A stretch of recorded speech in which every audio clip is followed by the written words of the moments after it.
Dear students, നമ്മൾ ഇന്ന് start ചെയ്യാൻ പോകുന്നത് കോസ്റ്റ് അക്കൗണ്ടിങ്ങിലെ ലേബർ എന്ന് പറഞ്ഞിട്ടുള്ള ചാപ്റ്ററാണ്. ഇന്ന് ഡിസ്കസ് ചെയ്യാൻ പോകുന്നത് എന്താണ് ലേബർ, അതേപോലെ തന്നെ എന്തൊക്കെയാണ് ടൈപ്സ് ഓഫ് ലേബർ എന്നിങ്ങനെയുള്ള കാര്യങ്ങളാണ്. എന്തൊക്കെയാണെന്ന് നോക്കാം. Labour refers to the workforce engaged to produce goods or to provide services. In other words, the human effort required for the conversion of raw materials into finished goods is called labor. Remuneration paid to the labor is called labor cost. Labor cost includes wages, dearness allowance, salaries, bonus, commissions, perquisites, etc. ഓരോ ഓർഗനൈസേഷനിലും സാധനങ്ങൾ produce ചെയ്യാനും അതേപോലെ തന്നെ സർവീസുകൾ provide ചെയ്യാനും വേണ്ടിയിട്ട് തീർച്ചയായിട്ടും അവിടെ എന്ത് വേണം? വർക്ക് ഫോഴ്സ് വേണം. ആ വർക്ക് ഫോഴ്സിനെയാണ് നമ്മൾ എന്ത് പറയുക? ലേബർ എന്ന് പറയുക. സിമ്പിളായിട്ട് പറയുകയാണെങ്കിൽ നമുക്ക് റോ മെറ്റീരിയൽസ് ഫിനിഷ്ഡ് ഗുഡ്സ് ആക്കിയിട്ട് മാറ്റാൻ, കൺവേർട്ട് ചെയ്യാൻ വേണ്ടിയിട്ട് ആവശ്യം വരുന്ന ഹ്യൂമൻ എഫേർട്ടിനെ, മനുഷ്യ പ്രയത്നത്തിനെ നമുക്ക് എന്ത് പറയാം? ലേബർ എന്ന് പറയാം. അതായത് നമുക്കറിയാം തീർച്ചയായിട്ടും ഓരോ ഓർഗനൈസേഷനെ സംബന്ധിച്ചിടത്തോളം അവിടെ സാധനങ്ങൾ സേവനങ്ങളൊക്കെ പ്രൊഡ്യൂസ് ചെയ്യുകയും സർവീസുകൾ പ്രൊവൈഡ് ചെയ്യുകയൊക്കെ വേണ്ടി വരും. അങ്ങനെ സർവീസുകൾ പ്രൊവൈഡ് ചെയ്യാനും റോ മെറ്റീരിയൽസ് ഫിനിഷ്ഡ് ഗുഡ്സ് ആയിട്ട് പ്രൊഡ്യൂസ് ചെയ്യാനും കൺവേർട്ട് ചെയ്യാനൊക്കെ അവിടെ തീർച്ചയായിട്ടും എന്തിൻ്റെ ആവശ്യം വരും? ഓരോ ഹ്യൂമൻ എഫേർട്ടിൻ്റെ ആവശ്യം വരും, അല്ലെങ്കിൽ ഓരോ വർക്ക് ഫോഴ്സിൻ്റെ ആവശ്യം വരും. ആ വർക്ക് ഫോഴ്സിനെ അല്ലെങ്കിൽ ഹ്യൂമൻ എഫേർട്ടിനെയാണ് നമ്മൾ സിമ്പിളായിട്ട് എന്ത് പറയുക? ലേബർ എന്ന് പറയാം. അപ്പോൾ ആ ഓർഗനൈസേഷനിൽ വർക്ക് ചെയ്യുന്ന ലേബേഴ്സിന് കൊടുക്കുന്ന റെമ്യൂണറേഷനെയാണ് നമ്മൾ ലേബർ കോസ്റ്റ് എന്ന് പറയാം. അതായത് സിമ്പിളായിട്ട് പറയുകയാണെങ്കിൽ ഒരു കമ്പനിയിൽ സാധനങ്ങൾ പ്രൊഡ്യൂസ് ചെയ്യാൻ വേണ്ടിയിട്ട് എത്രത്തോളം കോസ്റ്റാണ് ലേബർക്ക് വേണ്ടി വരുന്നത്, വർക്കേഴ്സിന് വേണ്ടി വരുന്നത്, ചിലവാകുന്നത്, അതിനെയാണ് നമ്മൾ എന്ത് പറയുക? ലേബർ കോസ്റ്റ് എന്ന് പറയാം. അതായത് നമുക്ക് ലേബേഴ്സിന് വേണ്ടിയിട്ട്, അതായത് തൊഴിലാളികൾക്ക് വേണ്ടിയിട്ട്, വർക്കേഴ്സിന് വേണ്ടിയിട്ട് എത്രയാണോ നമ്മൾ റെമ്യൂണറേഷൻ കൊടുക്കുന്നത്, എത്ര പൈസയാണോ നമ്മൾ ചിലവാക്കുന്നത്, അതിനെയാണ് നമ്മൾ എന്ത് പറയുക? ലേബർ കോസ്റ്റ് എന്ന് പറയാം. ആ ലേബർ കോസ്റ്റിൽ ഇൻക്ലൂഡഡ് ആയിട്ടുള്ളതാണ് wages, dearness allowance, salary, bonus, commission, perquisites എന്നൊക്കെ പറയാം. അതായത് ഓരോ വർക്കേഴ്സിനും, കമ്പനിയിൽ വർക്ക് ചെയ്യുന്ന ഓരോ വർക്കേഴ്സിന് കൊടുക്കുന്ന അല്ലെങ്കിൽ ചിലവാകുന്ന കോസ്റ്റുകളെയാണ് നമ്മൾ ലേബർ കോസ്റ്റ് എന്ന് പറയാം. ലേബർ എന്ന് പറഞ്ഞു കഴിഞ്ഞാൽ ഓരോ ഓർഗനൈസേഷനും സാധനങ്ങളും സേവനങ്ങളൊക്കെ പ്രൊഡ്യൂസ് ചെയ്യാൻ വേണ്ടിയിട്ട് ഉപയോഗിക്കുന്ന ആവശ്യം വരുന്ന ഹ്യൂമൻ എഫേർട്ടിനെ ലേബർ എന്ന് പറയും. അവർക്ക് വേണ്ടി ചിലവാകുന്ന കോസ്റ്റുകളെ നമുക്ക് എന്താ പറയാം? ലേബർ കോസ്റ്റ് ആണ് എന്ന് പറയാം. Next, classification of labour. Labor can be classified into two types: direct labor and indirect labor. First, direct labor. Direct labor refers to the workforce directly engaged in the manufacturing operations. All workers engaged in the conversion of raw materials into finished goods constitute direct labor. Direct labor is also known as productive labor or prime cost labor. Remuneration paid to direct workers is called direct wages or direct labor cost. Direct wages include wages paid to direct workers such as machine operators, carpenters, weavers, etc. ലേബറിനെ രണ്ടായിട്ടാണ് divide ചെയ്തിട്ടുള്ളത്. ഒന്നാമത്തെ direct ലേബറും രണ്ടാമത്തെ indirect ലേബറും. Direct labour എന്ന് പറഞ്ഞു കഴിഞ്ഞാൽ manufacturing ഓപ്പറേഷൻസിൽ, അതായത് productive ഓപ്പറേഷൻസിലെ പ്രൊഡക്ഷനിൽ ഡയറക്റ്റായിട്ട് എൻഗേജ് ചെയ്യുന്ന, പാർട്ടിസിപ്പേറ്റ് ചെയ്യുന്ന വർക്കേഴ്സിനെ അല്ലെങ്കിൽ വർക്ക് ഫോഴ്സിനെയാണ് നമ്മൾ എന്ത് പറയുക? ഡയറക്റ്റ് ലേബർ എന്ന് പറയാം. അതായത് മാനുഫാക്ചറിങ് ഓപ്പറേഷൻസ്, പ്രൊഡക്റ്റീവായിട്ടുള്ള പ്രൊഡക്ഷൻ പ്രോസസ്സിൽ ഡയറക്റ്റ്ലി എൻഗേജ് ചെയ്യുന്ന വർക്ക് ഫോഴ്സിനെയാണ് നമ്മൾ ഡയറക്റ്റ് ലേബർ എന്ന് പറയാം. അതായത് റോ മെറ്റീരിയൽസ് ഫിനിഷ്ഡ് ഗുഡ്സ് ആക്കി കൺവേർട്ട് ചെയ്യുന്ന പ്രോസസ്സിൽ, ആ പ്രൊഡക്ഷൻ പ്രോസസ്സിൽ ഡയറക്റ്റായിട്ട് എൻഗേജ് ചെയ്യുന്ന എല്ലാ വർക്കേഴ്സിനെയും നമുക്ക് എന്ത് പറയാം? എക്സാമ്പിളായിട്ട് പറയുകയാണെങ്കിൽ ഒരു ടേബിൾ ഉണ്ടാക്കുകയാണ്. അപ്പോൾ ആ ടേബിൾ ഉണ്ടാക്കുകയാണെങ്കിൽ ആ ടേബിൾ ഉണ്ടാക്കുന്നതാരായിരിക്കും? കാർപ്പൻറ്റേഴ്സ് ആയിരിക്കും, ആശാരിമാരായിരിക്കും. ആ ആശാരിമാരായിരിക്കും ഡയറക്റ്റായിട്ട് ആ പ്രൊഡക്ഷൻ പ്രോസസ്സിൽ എൻഗേജ് ചെയ്യുന്നത്. ഒരു മരം ഒരു ടേബിളാക്കി മാറ്റുന്നതിനിടയ്ക്കുള്ള പ്രോസസ്സ്, അതായത് മരമാണ് ഇവിടുത്തെ റോ മെറ്റീരിയൽ, അത് ഫിനിഷ്ഡ് ഗുഡ്സ് ആക്കി മാറ്റുക, അതായത് ഒരു ടേബിളാക്കി മാറ്റുന്നതിനിടയ്ക്കുള്ള പ്രോസസ്സ്. ആ പ്രോസസ്സിൽ ഡയറക്റ്റായിട്ട് എൻഗേജ് ചെയ്യുന്നതാരാണ്? കാർപ്പൻറ്റേഴ്സാണ്, ആശാരിമാരാണ് അല്ലേ. അത്തരം വർക്കേഴ്സിനെ, അത്തരം ലേബേഴ്സിനെയാണ് നമ്മൾ എന്ത് പറയുക?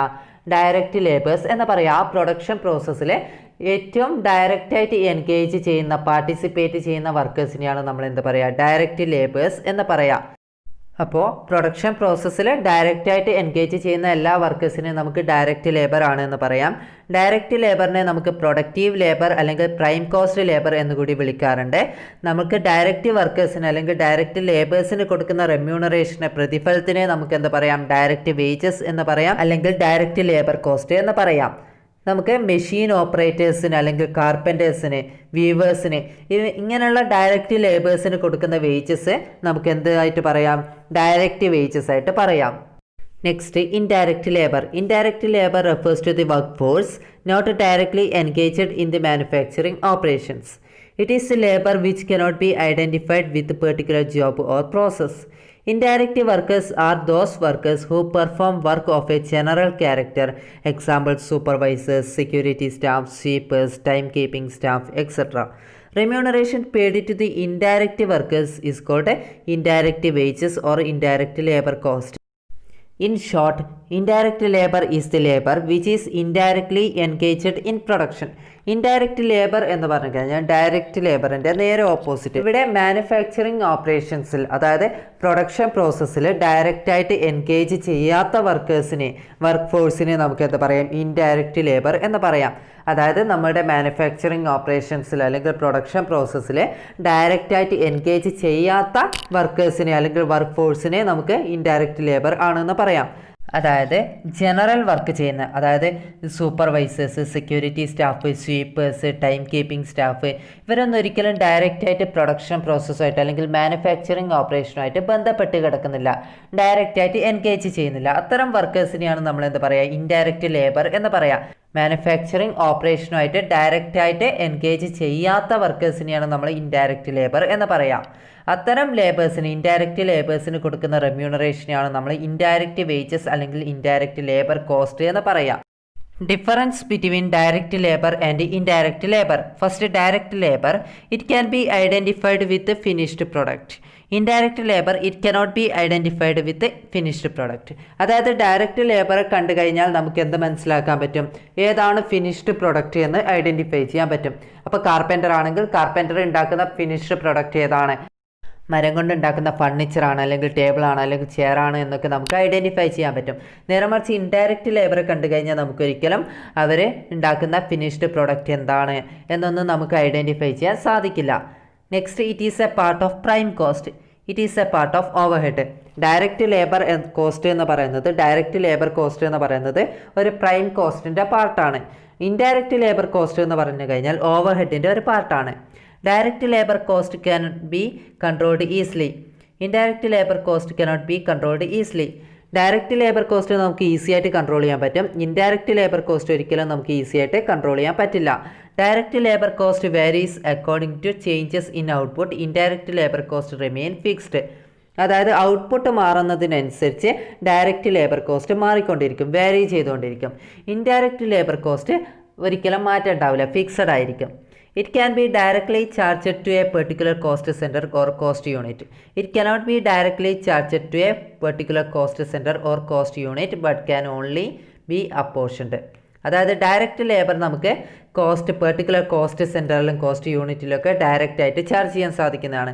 നേരെ മറിച്ച് ഇൻഡയറക്റ്റ് ലേബർ കോസ്റ്റ് ഒരിക്കലും നമുക്ക് കോസ്റ്റ് സെൻറ്റർ അല്ലെങ്കിൽ പെർട്ടിക്കുലർ കോസ്റ്റ് സെൻറ്റർ അല്ലെങ്കിൽ കോസ്റ്റ് യൂണിറ്റ് ആയിട്ട് ചാർജ് ചെയ്യാൻ പറ്റില്ല, ഡയറക്റ്റ് ആയിട്ട് ചാർജ് ചെയ്യാൻ പറ്റില്ല. പക്ഷേ എന്ത് ചെയ്യാൻ പറ്റും? അപ്പോർഷൻ ചെയ്ത് കൊടുക്കാൻ പറ്റും. Next, recording of time. Recording of the time of each worker employed in the factory is a function of the time-keeping department. Recording of time of workers is done in two ways, time-keeping and time-booking.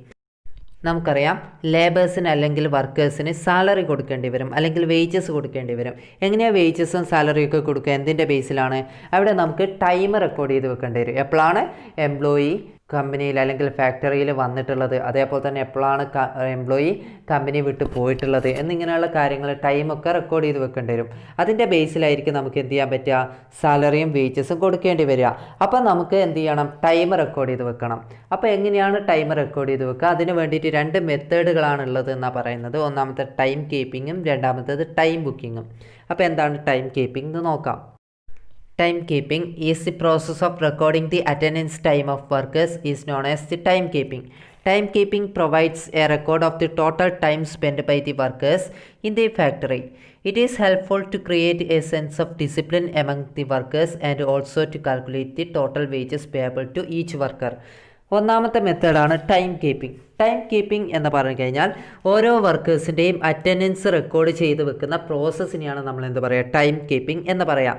അതായത് ഓരോ വർക്കേഴ്സിൻ്റെയും attendance time record ചെയ്ത് വെക്കുന്ന പ്രോസസ്സിനെയാണ് time keeping എന്ന് പറയാം. Time കീപ്പിങ്ങിലൂടെ organisation അല്ലെങ്കിൽ കമ്പനിക്ക് ഓരോ വർക്കേഴ്സും എത്ര ടൈമാണ് ഫാക്ടറിയിൽ സ്പെൻഡ് ചെയ്തിട്ടുള്ളത്, എന്നതിനുള്ള റെക്കോർഡ് ടൈം കീപ്പിങ്ങിലൂടെ കമ്പനിക്ക് കിട്ടുന്നതായിരിക്കും. ഈ ടൈം കീപ്പിംഗ് കൊണ്ടുവരികയാണെങ്കിൽ കമ്പനിയിൽ വർക്കേഴ്സിന് കുറച്ചുകൂടി ഡിസിപ്ലിൻ ഉണ്ടാവാനും അതേപോലെ തന്നെ വർക്കേഴ്സിന് സാലറി കൊടുക്കാൻ വേണ്ടിയിട്ട് ടോട്ടൽ വേജസ് കാൽക്കുലേറ്റ് ചെയ്യാൻ വേണ്ടിയിട്ട് ഈസി ആയിരിക്കും. സിമ്പിളായിട്ട് ടൈം കീപ്പിംഗ് എന്ന് പറഞ്ഞു കഴിഞ്ഞാൽ ഓരോ വർക്കേഴ്സിൻ്റെയും അറ്റൻഡൻസ് ടൈം റെക്കോർഡ് ചെയ്യുന്ന പ്രോസസ്സിനെയാണ് ടൈം കീപ്പിംഗ് എന്ന് പറയാം. Next, purposes of time keeping. എന്തൊക്കെയായിരിക്കും ടൈം കീപ്പിംഗ് കൊണ്ടുണ്ടാകുന്ന ഗുണങ്ങൾ, പ്രയോജനങ്ങൾ എന്ന് നോക്കാം. First, helps to prepare pay rolls എന്ന് പറഞ്ഞു കഴിഞ്ഞാൽ വേജ് ഷീറ്റ്, അതായത് ഓരോ വർക്കേഴ്സിനും ഓരോ മന്തിൽ എത്രയാണ് സാലറി കൊടുക്കേണ്ടത് അതിനെക്കുറിച്ചിട്ടുള്ള ഡീറ്റെയിൽസ് അടങ്ങിയിട്ടുള്ള ഒരു ഷീറ്റിനെയാണ് വേജ് ഷീറ്റ് അല്ലെങ്കിൽ പേ റോൾസ് എന്ന് പറയാം.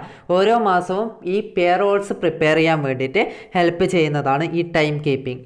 Next, to ensure discipline and attendance. തീർച്ചയായിട്ടും ടൈം കീപ്പിംഗ് കൊണ്ടുവന്നു കഴിഞ്ഞാൽ കമ്പനിയിലെ അറ്റൻഡൻസ് ഉണ്ടാക്കിയെടുക്കാനും അതേപോലെ തന്നെ ഡിസിപ്ലിൻ ഉണ്ടാക്കിയെടുക്കാനും സാധിക്കുന്നതാണ്. To distinguish between direct and indirect labour cost.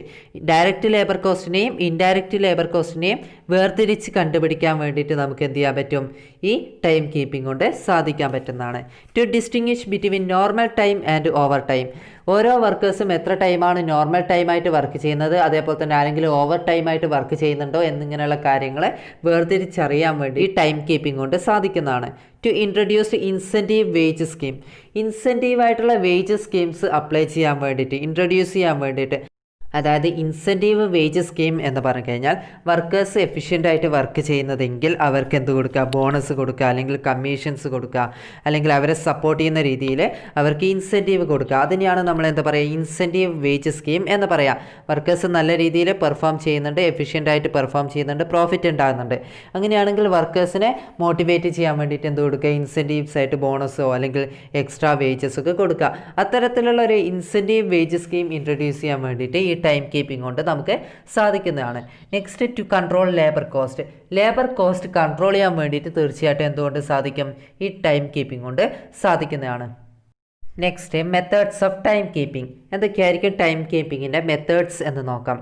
Methods used for time keeping can be classified into 2 types, manual methods and mechanical methods.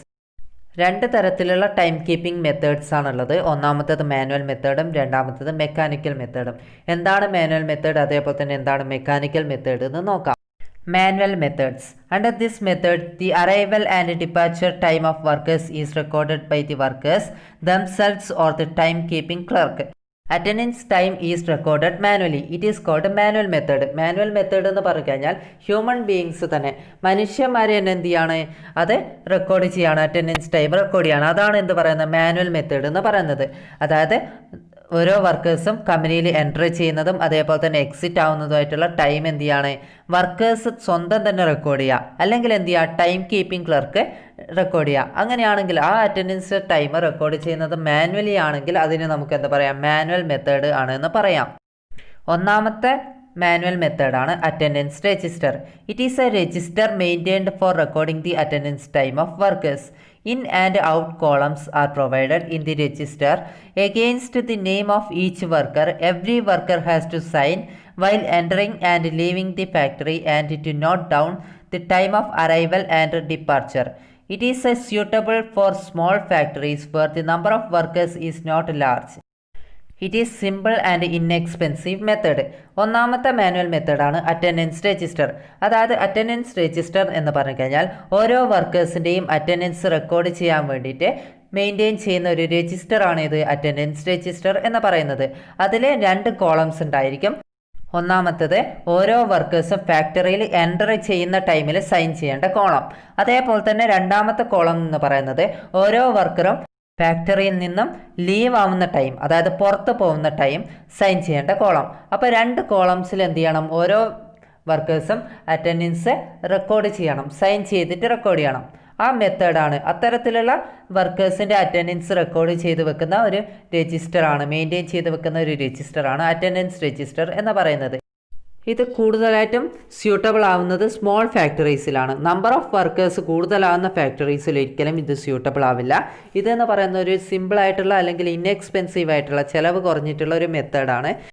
ഓരോ വർക്കേഴ്സിൻ്റെയും attendance record ചെയ്യാൻ വേണ്ടിയിട്ട് മെയിൻറ്റെയിൻ ചെയ്യുന്ന രജിസ്റ്ററാണ് അറ്റൻഡൻസ് രജിസ്റ്റർ എന്ന് പറയുന്നത്. Next, disk or token method. Under this method, each worker is allocated a metal disk or token bearing his identification number. All the disks are hung on the hooks on a board at the entrance of the factory. On arrival, the workers take their respective disks and put them in a tray or box kept near the board. After the scheduled time, the tray or box is removed and another box is placed for the latecomers. The late box is also removed after a prescribed late time. The disk still left on the board represent the absentee workers. Disc or token method എന്ന് പറഞ്ഞു കഴിഞ്ഞാൽ ഓരോ വർക്കേഴ്സിനും ഓരോ metal disk അല്ലെങ്കിൽ token കൊടുത്തിട്ടുണ്ടാവും. ആ ടോക്കണിൽ ആ വർക്കറിൻ്റെ identification number ഉണ്ടായിരിക്കും. ഫാക്ടറിയുടെ എൻട്രൻസിൽ തന്നെ ഒരു ബോർഡിൽ എല്ലാ ഡിസ്കുകളും തൂക്കി വെച്ചിട്ടുണ്ടാവും. അതിൽ നിന്ന് ഓരോ വർക്കറും അവരുടെ ഐഡൻറ്റിഫിക്കേഷൻ നമ്പറുള്ള ഡിസ്ക് എടുത്തിട്ട് അതിൻ്റെ അടുത്ത് തന്നെ ഒരു ബോക്സോ അല്ലെങ്കിൽ ട്രേയോ ഉണ്ടായിരിക്കും. ആ ട്രേയിലേക്കോ അല്ലെങ്കിൽ ബോക്സിലേക്ക് ഇടുക.